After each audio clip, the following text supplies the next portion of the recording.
Hi, I'm here to share a story that tore my life apart. What happens when you accuse the love of your life, Ian, of betrayal, only to discover it was all a lie? How do you mend a marriage shattered by mistrust, violence, and a neighbor's deceit? Stay with me to uncover the truth that changed everything. Hi, all. After 8 years of marriage, my husband Ian and I have been apart for 14 months. I'm desperate for guidance on how to reignite our connection. We're not talking, and everything is handled by our lawyers. But Christmas offers a chance to confront the tension, as he'll be flying in from Seattle to see the kids. What transpired? In September last year, a Facebook message shattered my world.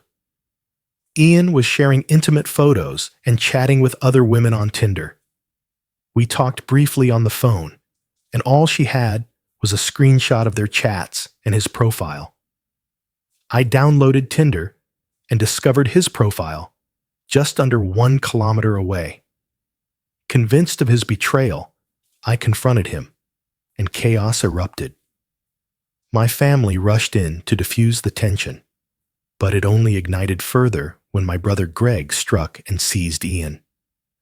The neighbors summoned the police, and Ian was told to gather a few belongings and leave for a time. We parted ways soon after. He relocated to Seattle to care for his sick father, yet he still visits our kids for a weekend twice a month. At the start of November, my neighbor knocked on my door, revealing a shocking truth. Her husband was using Ian's photos to catfish women on dating apps. He downloaded those photos from the MacBook we lent him during COVID. Some were intimate, and some were of me. The police are on it now. Everything has been communicated to Ian via his lawyer. Yet his reply has been tepid. He promised we'd discuss it at Christmas. Fear grips me as I realize we may be too deep in this rabbit hole.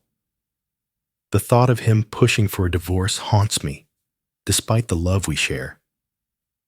This shattered our mental health, drained our finances, and deeply affected our 3 kids. How can I reach out to him in December and heal the rift between us? A neighbor exploited Ian's images to deceive women on Tinder, seeking explicit photos. We parted ways, driven by the haunting suspicion of his betrayal. The neighbor's wife revealed her husband's dark secret. Investigators are on the case. Ian faced a reality you'll never grasp: a false accusation, an assault from Greg, spousal alienation, no recourse against the lie. His wife's betrayal cut deep. Respect vanished, leaving only echoes of a life shattered by false accusations. Children turned away, family estranged, friends lost. The police arrived, and he was forced to walk away. You broke away from Ian. Ian has moved on from his grief. Do you wonder if you've fallen too deep into the abyss? Absolutely. There's no turning back for you now. You ignored his words when he insisted it wasn't him. Absolutely. I don't believe we can recover from this. I get why you thought Ian could be unfaithful. Yet, he found himself voiceless, trapped in silence. Involving your family only deepened the chaos. He was struck and ordered out by the police, separated from his children for 14 long months, and branded a villain by those he once called friends. You claim to love him. Love can't simply wipe away the scars of your past or mend the shattered trust between you. And here's something else to consider. Reach out to his old friends. Let them all know the truth. I'm OP. Do whatever it takes to save Ian. The unfolding of events was deeply harmful. I understand why you felt the need to leave. You had your reasons, and they were valid from your viewpoint. It's a natural response. The event unfolded with such raw violence and intense drama. You were betrayed, not only by your neighbor, but also by Greg. Violence is never the answer. That reaction would have been utterly wrong, even if Ian had truly betrayed you. Picture Ian's feelings. Completely unjustified, yet deeply impactful. Marriage binds you to a shared family, a connection that runs deep. Your family's involvement and the pain inflicted would make anyone hesitate to return. Work relentlessly to mend those bridges. Hold everyone, including Greg, accountable for their mistakes. Only then can you hope to rebuild your relationship. Yet, time is likely what it will demand. Wow, your neighbor really did a number on you both. My heart aches for you both and your children. I understand your suspicions about Ian's faithfulness, and I see why he hesitates to revive what you once had. This is a truly terrible situation. This place, cheaters are despicable. Walk away from betrayal. Never let them back in. Refuse their deceit and manipulation. This sub is captivating. OP is the villain for not seeing that what seemed like blatant cheating was actually an improbable string of events leading to Ian's private photos surfacing on a nearby Tinder account, complete with evidence of interactions with other women. What the hell, my friends? OP and Ian were brutally wronged by this terrible neighbor who is now facing the consequences with the police. It's disappointing that things escalated, but OP acted as anyone would in that situation. Both are trapped in their pain. If OP had shared the evidence first, before the truth emerged, none of the users criticizing her would have suggested she talk to him. Your neighbor could be using your computer to steal photos and craft a web of deceit, all while sitting just 10 feet away. Hey, it's a challenge. Consider this. Channel your energy not into rekindling what was lost, but into untangling this mess for Ian completely. Picture the void he created, the shifting shadows of trust, the whispers that spread like wildfire, touching every soul you confided in about his betrayal. Each tiny humiliation, every sting of indignity, the hurtful words from family, the judgment from colleagues, the whispers from other parents, the cold gaze of the bank manager, the misunderstandings with real estate agents, every single person who misread him, and the desperate need to set the record straight. Acknowledge your error, frame it as your doubt in him, and restore his honor. Then begin to mend the damage, the financial ruin, the physical pain, and the turmoil you caused him. Think of all the struggles Ian must have faced. And then, of course, the kids, the heart of it all. You were deceived, no question. Yet, your unintentional actions led to significant damage and negligence. Consider it manslaughter, not murder. In the end, the cost of harm is yours to bear, regardless of intent. Pour every ounce of your energy into bringing Ian back to life. Do this, and face one of two fates. He holds on to his anger, but if that's true, you've salvaged the life and honor of an innocent soul. Look into the eyes of your children and confront the truth. You made a grave mistake, yet you fought fiercely to amend it. Or, Ian will witness the sincerity you truly possess. He'll sense your attempt to reignite what once was. He will start to forgive you for your role in his pain. You must show unwavering support for him, both publicly and privately, when it comes to your family. Patience is your only option now. At times, something will ignite Ian's trauma, no matter how hard you try or how much he has forgiven.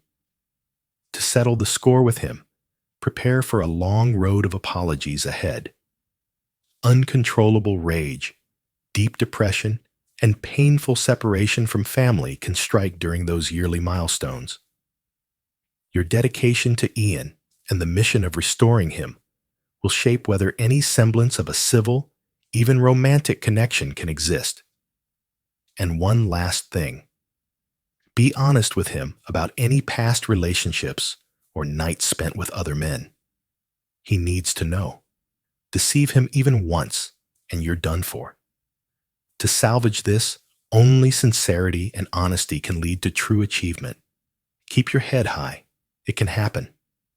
2 years apart, friends drifted away. They were alone, together. Yet, against all odds, they have reunited. 3 years later, a second child joined their family, bringing new joy and challenges. Hope remains. I eagerly await a hopeful update in 6 months. You and your family are reunited, forging ahead in the battle against Ian's PTSD. Your romance is blooming beautifully. Incredible chaos. I'm relieved the police stepped in after what that neighbor did.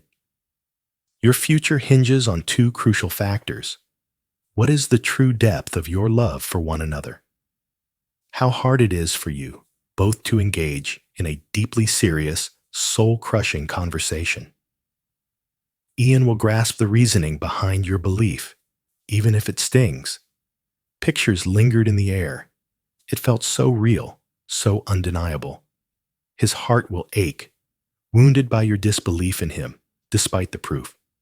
Just sit and confront it head on, wishing you all the best. Responses from OP, grateful beyond words. I believed a therapist's presence could make a difference, yet uncertainty lingers. Perhaps it's wiser to keep others at bay. We were shattered, left to pick up the pieces of our broken lives, especially when Ian's friends and my family turned their backs on him. My love for him endures, unbroken and unwavering. It will be Ian's choice, and only if he dares to try again. I will go to any lengths. What steps have you taken to right the wrongs and restore Ian's honor? Did you tell his friends and family he was wrongfully accused and remained loyal all along? Did your family say they're sorry? Did Ian's friends finally reach out and say they're sorry? Reflect on the definitions of regret for this occurrence and the remorse for the pain inflicted upon him. Your words lack remorse, and your actions reveal none either. Hey everyone, quick update. Many have inquired about the aftermath of uncovering my neighbor's deceit, using Ian's photos to ensnare unsuspecting women. After a heart-wrenching conversation, we realized our marriage was irreparable, and it was time to part ways. Ian's in therapy now and has asked for a complete break, with no contact moving forward. I will honor his wishes and communicate solely through his lawyer regarding our children. I've mended things with our families and friends, and I'm fiercely dedicated to restoring Ian's reputation. I need to explain the assault and the reason my parents showed up initially. That night, I reached out to my mother, hoping to drop off the kids for the evening. But her worry for me was palpable. She insisted I stay put while they came to get them instead. They arrived. Greg lingered outside as my parents rushed in to fetch the kids and their bags. My father urged me to speak with Ian and ease the tension, but my mom pulled me away to gather the kids and their bags. Greg stood frozen, confusion etched on his face as our mom's words about Ian's betrayal pierced the air.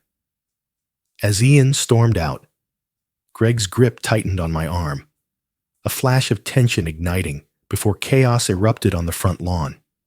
He felt deep regret and offered his apology before we learned the truth about Ian. A cascade of misfortunes has shattered lives, stealing our family's love and joy. I must confront my children, my despair, and the reality of the divorce. I will always remember, but I hope the hurt fades. Things escalated beyond control, and I completely understand why Ian walked away. It might be time to distance yourself from Greg for a bit. Reflect on your response and how everything spiraled out of control. Poor soul. Ian's marriage shatters, his children suffer, and his world collapses. Ian's pain pierces my soul. The depth of his grief and turmoil is unimaginable. I recall the original post, and I sensed Ian wouldn't reignite this. The damage is irreparable. They call it a scuffle on the front lawn. Greg attacked Ian. I'm holding Ian in my thoughts, wishing you strength to heal from this pain. In a heart-wrenching twist, OP grapples with the shocking truth. His 17-year-old is pregnant, and the revelation of her older sister as the biological mother looms heavy in the air. At 24, my wife Paige and I welcomed our first daughter, Ivy, now 33. Younger, struggling, yet we persevered. Now, we give our all to raise Ivy. At 17, her life changed forever with a single heartbeat. She was engulfed in despair. She went to therapy, carrying the weight of unspoken truths about her father. It hurt her deeply, and we chose not to pry. She first considered termination, but kept hesitating. Finally, she revealed her decision to place her for adoption.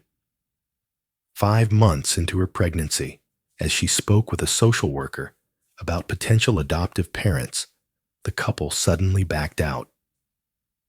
Desperate for connection, Ivy turned to us with a bold question. Would we consider adopting? At 40, Paige and I were deep in conversation about expanding our family. That's when we decided to adopt Grace, born to Ivy at just 18. 2 years after Grace, my wife and I welcomed our son Parker into the world at 13 weeks. From the start, we knew we had to reveal to Grace that she was adopted. But we understood that to reveal the truth, we had to confront her with the fact that Ivy was her biological mother. Ivy and Grace remained distant, never crossing the line into sisterhood. After the birth, she left, finding refuge with Paige's sister. Her love for Parker burns bright, yet for Grace, there's only silence. Conflicted emotions have always surrounded Ivy. On Ivy's Instagram, I spotted a photo meant to capture the 5 of us, but Grace was missing. I confronted her, and she revealed it was too painful. 2 years back, she stumbled in, intoxicated, pleading to see her daughter. We spoke with her and allowed her to remain. We kept her away from Grace. She was too far gone. Her husband revealed the heartbreaking truth. She endured multiple miscarriages and was advised to think about a surrogate. 4 years ago, she made a life-changing decision. Now, she cradles her twins, Gideon and Piper, who are a part of her forever. Grace adores her role as an aunt to the twins. Ivy fosters this bond, inviting Grace for family moments with Parker, who revels in being an uncle. We urged Ivy to consider, with the twins and Grace so intertwined, isn't it time to reveal the truth to Grace? Yet Ivy insists she isn't ready. Grace approached us, her eyes filled with a mix of fear and hope, revealing the life growing within her. Everything has changed now. We have encountered the father. They were childhood friends, and now they stood on the brink of a life-changing moment, ready to share their first time together. Long ago, we had that talk with Grace, just like we did with Ivy. We faced the situation with composure, and since then, we've met with the father and his parents. Grace won't let go of her decision to keep the baby. She carries a secret, 3 months deep. Ivy remains in the dark. We're lost in how to face this, unsure of how she'll handle it. My wife and I are thinking about revealing the truth to Grace. Ivy must be there. Did you ever think Ivy was a seed? That's why she kept the father a secret, wanted to end it all, and remains emotionally distant from her daughter. She's the child of an attacker. a fleeting whisper in the mind. Indeed, she has remained silent. Yet we have always felt that this was the truth. Only her therapist would know the truth, yet every word lingers in silence, binding them together. Please talk to your son about contraception if you haven't yet. Why does her pregnancy push you to reveal that she is your other daughter's biological child? Isn't that a bit overwhelming right now?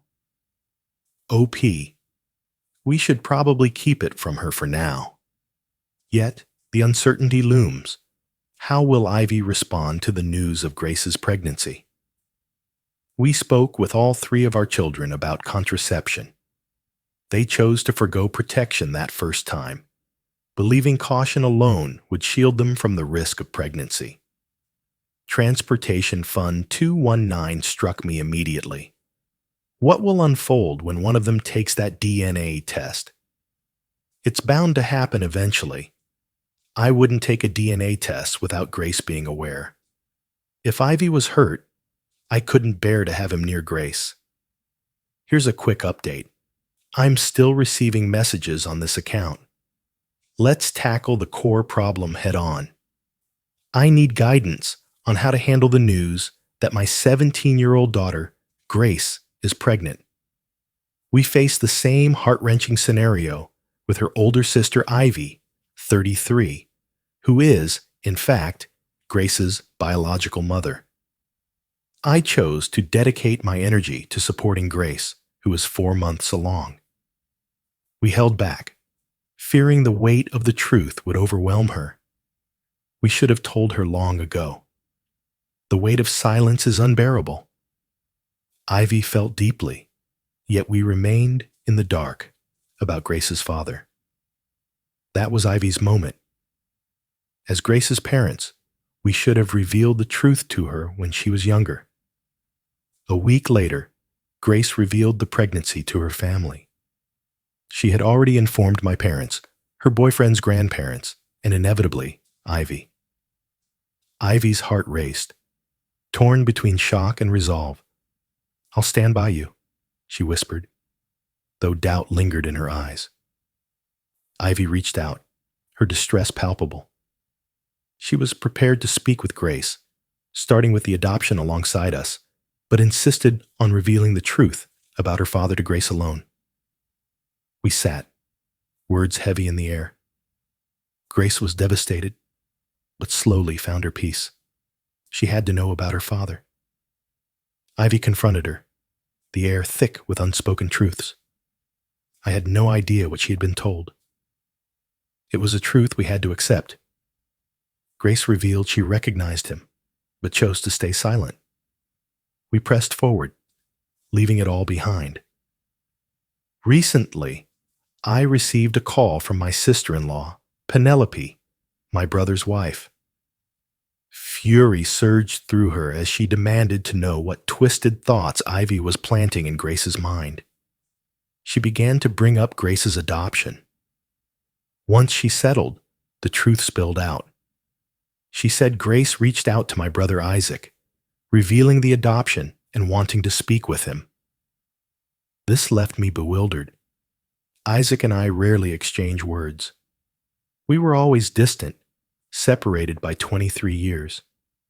He was my mother's lost child, effortlessly bonding with mine and our sister's kids, all of them sharing the same fleeting moments of youth.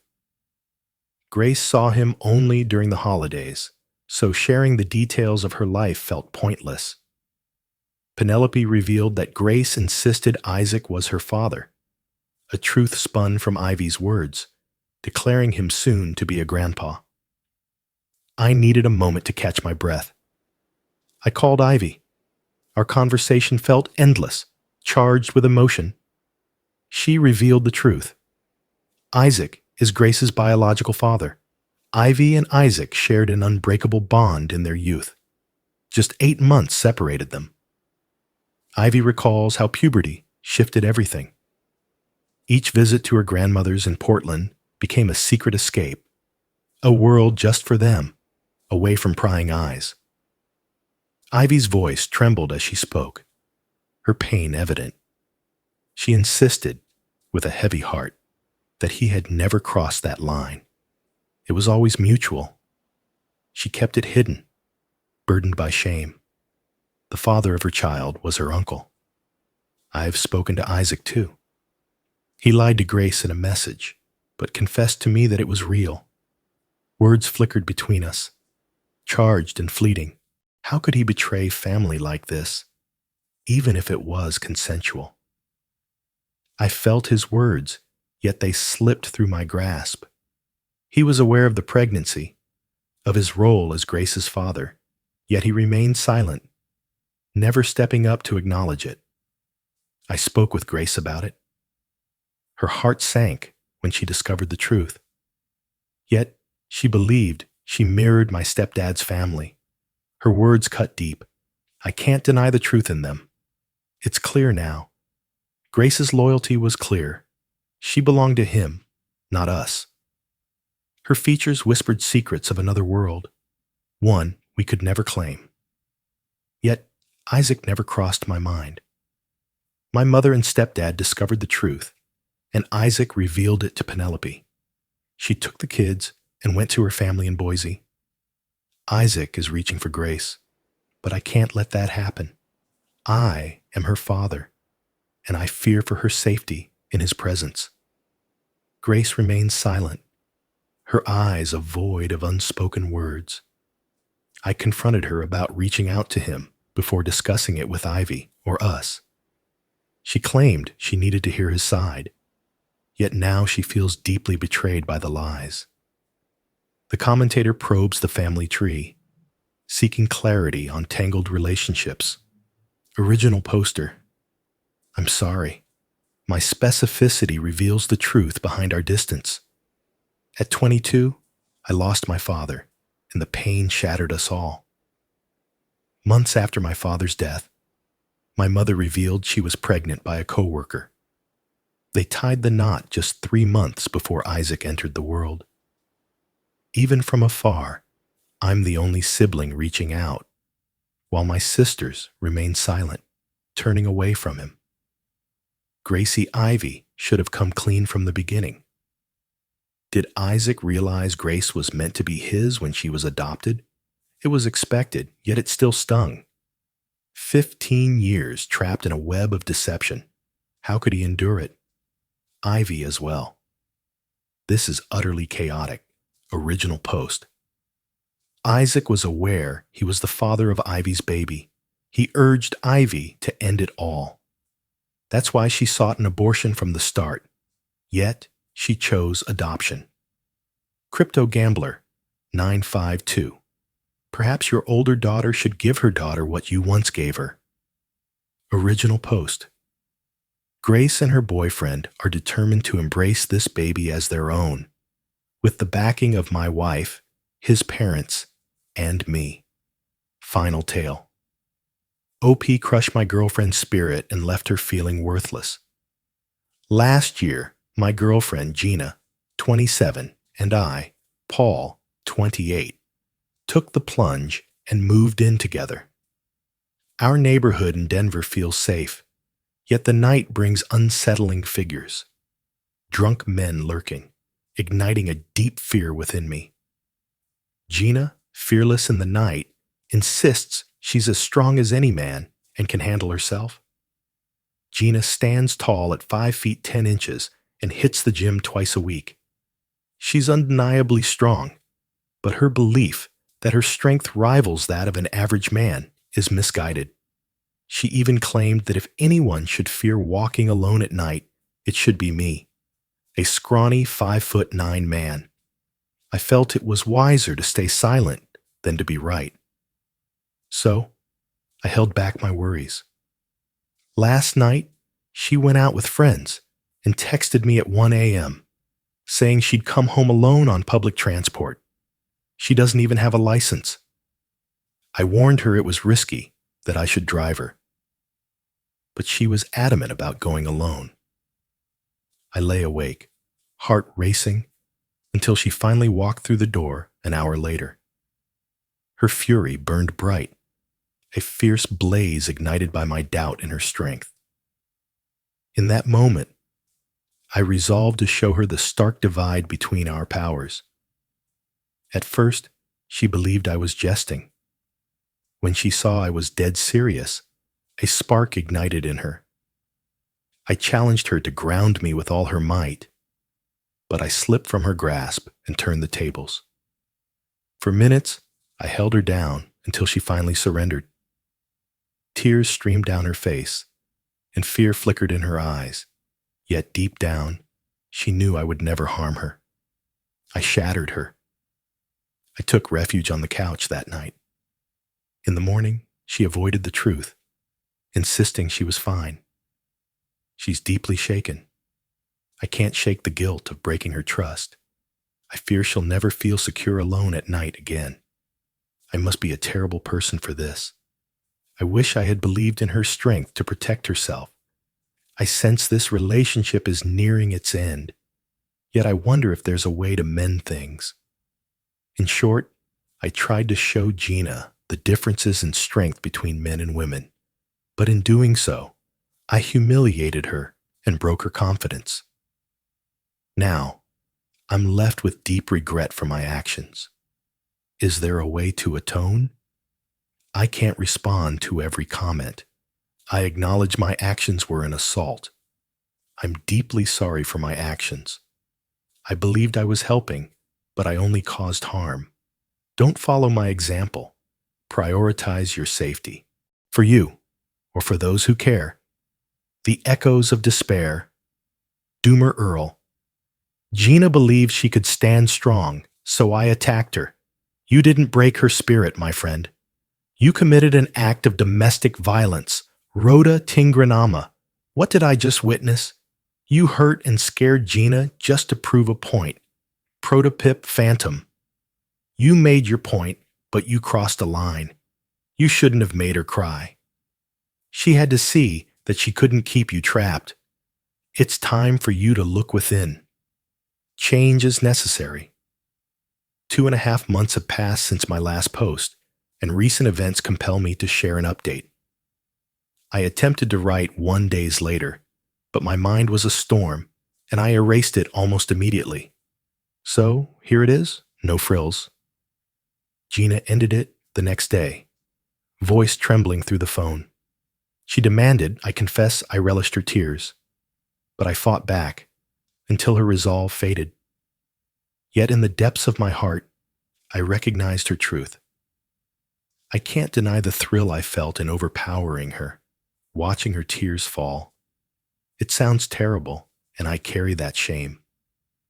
Yet facing my darkness is the first step toward redemption. The days that followed the breakup plunged me into despair. I felt as if I had lost it all, even my self-respect. In that darkness, I chose therapy and vowed to step away from dating for a while. My family and friends stood by me despite their doubts. To those who think Gina needed a wake-up call, I must disagree. She may have misjudged her own strength. She's too smart to confront a stranger, especially a drunk one. Caution isn't weakness, and I see now why she was justified in her anger at my lack of faith. My attempt to prove my strength at 2 a.m. was nothing short of foolish. 2 days since Gina called, and silence hangs heavy. We touched on the past, but it was mostly a fragile truce, a moment of connection amidst the unresolved. She's thriving. Graduation with her master's is just around the corner, and a job awaits her. A new romance sparked last month, and her excitement is palpable. She finally joined a swing class, something she had longed for, but held back on because of me. That's where she found her new boyfriend. Yet, she never signed up for a self-defense class, which I had anticipated. Still, hearing her happiness was a relief. I'm doing well, still taking a break from dating, with no plans for another relationship for at least a year.